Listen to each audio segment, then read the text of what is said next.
tutorial, and today I'll be showing you how to get a perfect outline.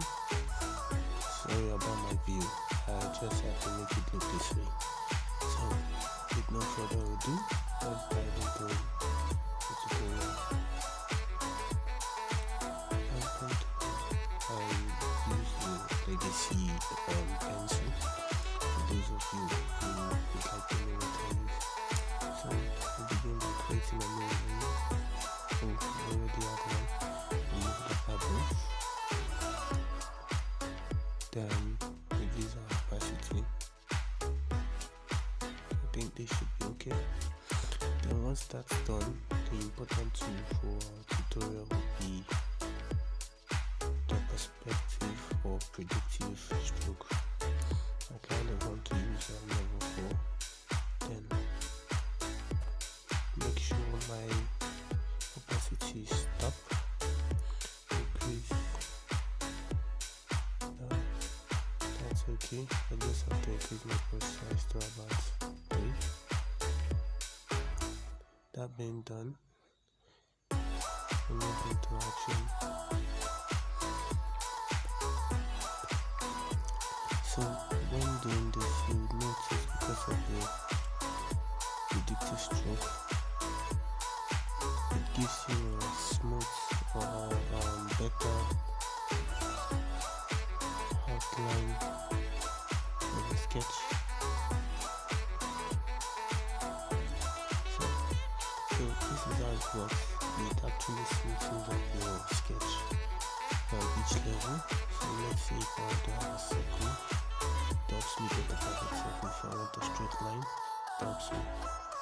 So that kind of stuff. So it's really important when using by getting your outline done. But there's also one thing you should know about the predictive strokes. When it comes to places like the hair, the beards for the men, you kind of want to turn it off because it doesn't really help out. It doesn't really help out when it comes to all those places. You want your hair to look all shaped, but if you're using your predictive stroke, it kind of makes it look all smooth. Let me show you. So let's say I have a rough hair like this and I want to like go this way. See, this is what it does to my hair. So I wouldn't advise you to use that on your hair. That's tip number 1 for your predictive stroke. So I just want to be fast about this. Let's say I follow this thing and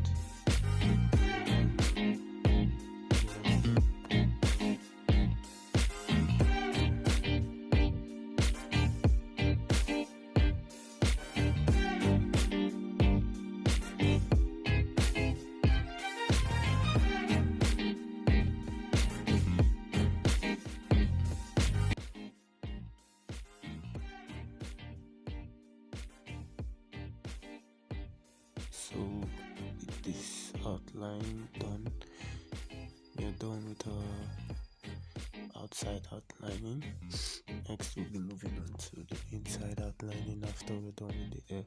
So for the hair, there's something you should do, like one of the basic, which is turning your predictive stroke off and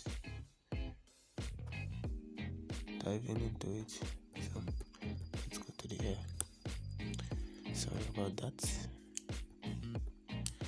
This is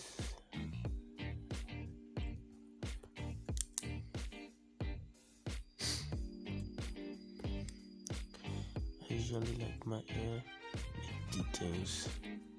I don't like going all smooth like this. So I just like details, adding all this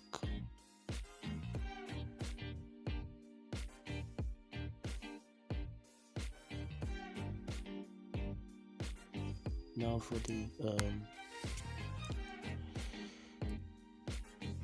eyes and the nose, I just have to reduce my brush size to about 1.0, so it looks